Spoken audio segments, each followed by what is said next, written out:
ನಮಸ್ತೆ ಸ್ನೇಹಿತರೆ, ನೋಡಿ ಇವತ್ತು ಬಂದಿರೋಂಥ ಜಾಗ ಹೈವೇಗೆ 2 ಗುಂಟೆ ಕಮ್ಮಿ. ಹೈವೇ ರೋಡಿಂದ 250-300 ಮೀಟ್ರು 33 ಅಡಿ ಕೆನಲ್ ರಸ್ತೆ. ಇಲ್ಲಿಂದ ಸ್ಟಾರ್ಟ್ ಆಗುತ್ತೆ. ಪ್ಯೂರ್ ರೆಡ್ ಮಣ್ಣು. ಬ್ಯಾಂಗ್ಳೂರಿಂದ ಇದು 150 ಕಿಲೋಮೀಟ್ರ್ ಆಗುತ್ತೆ. ಮೈಸೂರಿಂದ ಒಂದು 25 ಕಿಲೋಮೀಟ್ರ್ ಆಗುತ್ತೆ. ನಾರ್ತು ಈಸ್ಟು 2 ಕಡೆ ರಸ್ತೆ ಬರುತ್ತೆ. ನೋಡಿ ಏನು ರಸ್ತೆ ಬರುತ್ತೆ, ಇದು ಕೆನಲ್ಲು ಉದ್ದ ಹಾಗೆ ಬರುತ್ತೆ. ಒಳ್ಳೆ ಫಾರ್ಮ್ ಹೌಸ್ ಮಾಡ್ಕೊಂಡ್ರೆ ತುಂಬ ಚೆನ್ನಾಗಿದೆ. ರೆಡ್ ಮಣ್ಣು, 2 ಬೋರ್ ಇದೆ. ಅವ್ರು ಏನೊಂದು ಕಲ್ಟಿವೇಷನ್ ಮಾಡ್ತಾಯಿಲ್ಲ. ಅಕ್ಕಪಕ್ಕ ಎಲ್ಲ ತೋಟ ತುಂಬ ಚೆನ್ನಾಗಿದೆ. ನೋಡಿ ಅಕ್ಕಪಕ್ಕ ಒಳ್ಳೆ ವ್ಯೂ, ತೋಟದ ಮನೆಗಳು ತುಂಬ ಚೆನ್ನಾಗಿದೆ.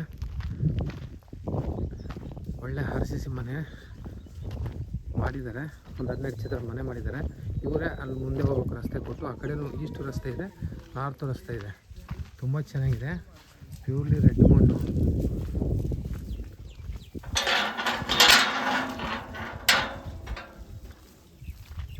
ತೆಂಗಿನ ಮರಗಳಿದೆ. ನೀರು ಇರ್ತಾರೆ. ಮನೆಯೆಲ್ಲ ಒಳಗಡೆ ತುಂಬ ಚೆನ್ನಾಗಿದೆ. RCC ಮನೆ. ಬೋರ್ ಎಷ್ಟಿದೆ? 2 ಬೋರ್ ಇದೆ. ಅಲ್ಲಲ್ಲಿ ತೆಂಗಿನ ಮರ ಹಾಕಿದ್ದಾರೆ. ನೋಡಿ ರೆಡ್ ಮಣ್ಣು ತುಂಬ ಚೆನ್ನಾಗಿದೆ. TC ಇದೆ. ಮನೆಯೆಲ್ಲ ತುಂಬ ಚೆನ್ನಾಗಿದೆ. ಒಳಗಡೆ ಎಲ್ಲ ತೋರಿಸ್ತೀವಿ.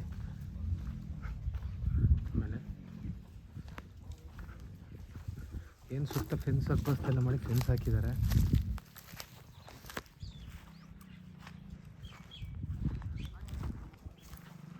ಸ್ಕ್ವಯರ್ ಬಾಕ್ಸ್ ಆಗಿದೆ. ಹೈವೇಯಿಂದ ಬರೀ 250 ಮೀಟರ್ ಅಂತ ಜಾಗ. ಜನರಲ್ ಪ್ರಾಪರ್ಟಿ, ಲೀಗಲ್ ಆಗಿದೆ. ಮೂಲನೂ ಜನರಲ್ಲು, ಈಗಲೂ ಜನರಲ್ಲ. ನೋಡಿ ಮಣ್ಣು ಮಾತ್ರ ಪ್ಯೂರ್ಲಿ ರೆಡ್ ಮಣ್ಣು. ಸಣ್ಣ ಪುಟ್ಟ ಕಲ್ಲಿದೆ. ಇವ್ರೇನು ವ್ಯವಸಾಯ ಮಾಡ್ತಿಲ್ಲ. ಪಾಪ ವಯಸ್ಸಲ್ಲಿ ಮುದುಕಿದ್ದಾರೆ. ಅವ್ರು ಕೊಟ್ಬಿಟ್ಟಿದ್ದಾರೆ ಜಾಗ, ಕೊಟ್ಬಿಡ್ತಾವ್ರೆ. ನೋಡಿ ಫುಲ್ 5 ಎಕರೆ ಒಂದು ಹಸ್ಗಳು ಸೆಡ್ಡು ಮಾಡ್ಕೊಂಡಿದ್ದಾರೆ. ಅಕ್ಕಪಕ್ಕ ತೆಂಗಿನ ತೋಟಗಳೇ ಮಾಡಿದ್ರೆ. ಇಲ್ಲಿ ಪಕ್ಕದಲ್ಲಿ ಒಂದು 4-5 ಕಿಲೋಮೀಟ್ರ್ ಡ್ಯಾಮ್ ಇದೆ. ಡ್ಯಾಮ್ನಾಗ ಬಿಟ್ಟರೆ ಇಲ್ಲಿ ನೀರಿನ ವಾತಾವರಣ ಚೆನ್ನಾಗಿದೆ, ಏನು ತೊಂದರೆ ಇಲ್ಲ.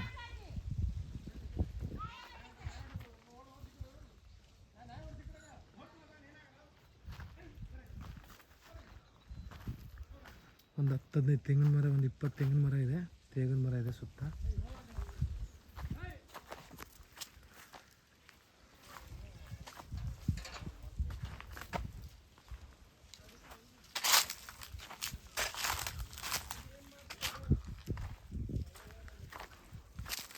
ನೋಡಿ ಅಲ್ಲಿ ಕಾಣ್ತಾ ಇದೆಯಲ್ಲ, ಅದೇ ಹೈವೇ ರೋಡು.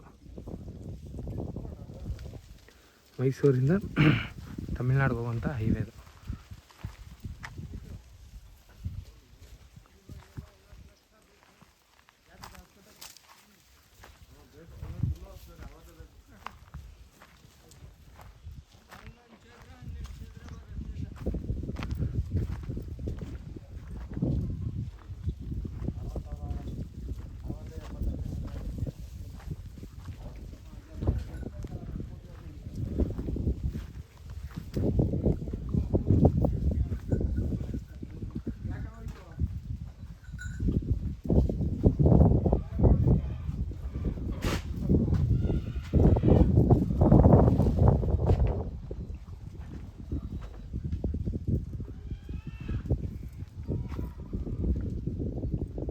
$36 lakh ಹೇಳ್ತಾರೆ ಫೈನಲು.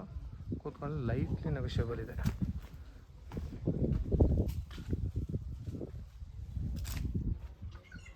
ರಾಮ್ ಸೀತಾಫಲನೂ ಬೆಳೆದಿದ್ದಾರೆ.